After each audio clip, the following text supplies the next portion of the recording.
ketemu lagi sama aku di sini. Hari ini aku mau berbagi cerita tentang apa itu denda keterlambatan BPJS Kesehatan. Ya, ini sharing dari cerita pribadi aku sendiri sih ya. Jadi mungkin dari semua teman-teman sama masih belum terlalu mengerti atau mungkin masih bertanya-tanya, apa benar sih BPJS Kesehatan itu memperlakukan denda bagi yang terlambat membayar? Iya, benar sekali, benar 100%. Nah, cuman di sini perlu digarisbawahi ya. Denda BPJS Kesehatan itu bukan denda yang seperti kalau kita terlambat membayar iuran listrik atau kita terlambat membayar iuran kredit, bukan seperti itu yang terbit secara bulanan gitu, bukan seperti itu. Dendanya tidak terbit secara bulanan.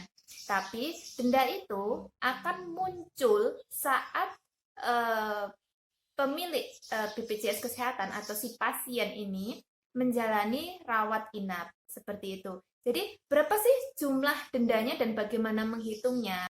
Cara menghitung denda BPJS itu adalah 2,5% dikali jumlah biaya rawat inap dikali jumlah bulan keterlambatan. Nah, di sini sebagai catatan adalah jumlah keterlambatan maksimal adalah 12 kali dan jumlah maksimal denda adalah 30 juta. Contoh kasus seperti ini. Ini aku ada ini, sorry bukan ini. Nah, seperti ini. Kelihatan nggak ya? Nih, seperti itu. Ya. Nah, ini adalah contoh waktu aku mengalami rawat inap kemarin di bulan Desember, tepatnya tanggal 30. Nah, itu benar-benar aduh. Jadi tanggal 30 Desember kemarin aku jatuh, kemudian kakiku mengalami patah tulang, terus harus dioperasi pasang pen. Nah, seperti itu. Jadi aku dulu setelah resign dari pekerjaan aku tuh nggak pernah membayar, ya pernah sih mungkin, bukan nggak pernah ya, pernah satu dua atau mungkin cuman beberapa bulan lah setelah itu aku masih tetap membayar iuran BPJS Kesehatan. Tapi setelah itu aku berhenti nggak bayar. Jadi aku hampir 2 tahunan lah, hampir 2 tahun, antara 19 sampai 20 bulanan aku nggak membayar iuran BPJS Kesehatan. Nah, kemarin karena aku mengalami rawat inap, tetap biaya operasi rawat inap itu di cover BPJS, cuman aku kena denda. Nah, cara menghitungnya adalah 2,5% dikali jumlah biaya rawat inapku dikali 12 bulan. Walaupun di sini aku terlambat lebih dari 12 bulan, tapi ngitungnya tetap maksimal 12 bulan. Jadi yang dianggap adalah 12 bulan itu aja. Jadi bukan dikali 19 bulan. Jadi ngitungnya 2,5% dikali 28.741.300 dikali 12 ya. Kemudian ketemu nilai dendanya adalah 8.622.390 ya. Jadi aku membayar ke BPJS Kesehatan, membayar dendanya sebesar 8.622.390. Dan kapan itu dibayarnya? Dibayarnya harus saat itu juga. Jadi saat aku masih mengalami perawatan, nah itu harus sudah diselesaikan. Kalau belum diselesaikan nanti nggak bisa pulang atau masuk kategori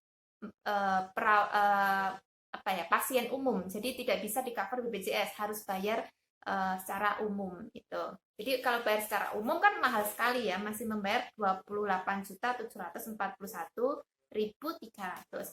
Nah, jadi di sini sebagai pembelajaran adalah memang terkadang kita menyepelekan ya, karena mungkin kita nggak pernah atau sangat jarang sekali sakit yang kita menggunakan vaskes BPJS untuk rawat jalan, nah atau malah kita nggak kepikiran juga akan rawat inap. Kan nggak ada orang yang pengen sakit untuk dirawat inap seperti itu ya. Cuman kita kan nggak tahu ke depannya, mungkin yang namanya sakit atau musibah itu pasti terjadi kan tanpa rencana seperti itu. Nah, itu BPJS sangat membantu sekali seperti itu. Cuman Sekarang sih kalau aku pribadi berpikir seperti ini. Kalaupun mungkin ya aku tidak menggunakan ini BPJS seperti itu dengan membayar iuran bulanan itu aku istilahnya ya meyakinkan pada diriku sendiri bahwa ini aku niat untuk membantu saudara-saudara kita semuanya yang mereka membutuhkan perawatan dan mereka menggunakan BPJS kesehatan. Jadi kayak subsidi silang seperti itu. Ya, jadi seperti itu. Jadi denda denda BPJS kesehatan itu memang benar-benar adanya. Tapi dendanya tidak seperti denda kalau kita terlambat bayar listrik atau terlambat membayar iuran kredit yang mereka menghitung denda secara bulanan kemudian diakumulasi, tidak seperti itu. Oke, sekian vlog dari aku yang membahas tentang denda keterlambatan BPJS ini. Mungkin kalau ada yang mau ditanyakan dari teman-teman, boleh komen di bawah ini. Terus kemudian kalau semisal teman-teman pengen info yang lebih jelasnya lagi, bisa langsung masuk ke websitenya BPJS Kesehatan. Di sana lengkap sekali tentang cara penggunaan BPJS Kesehatan melalui fas keserujukan sampai bagaimana kalau dipakai untuk rawat inap seperti itu, dan denda-dendanya pun juga cara menghitung denda di sana juga sudah dijelaskan ya. Oke, bye bye.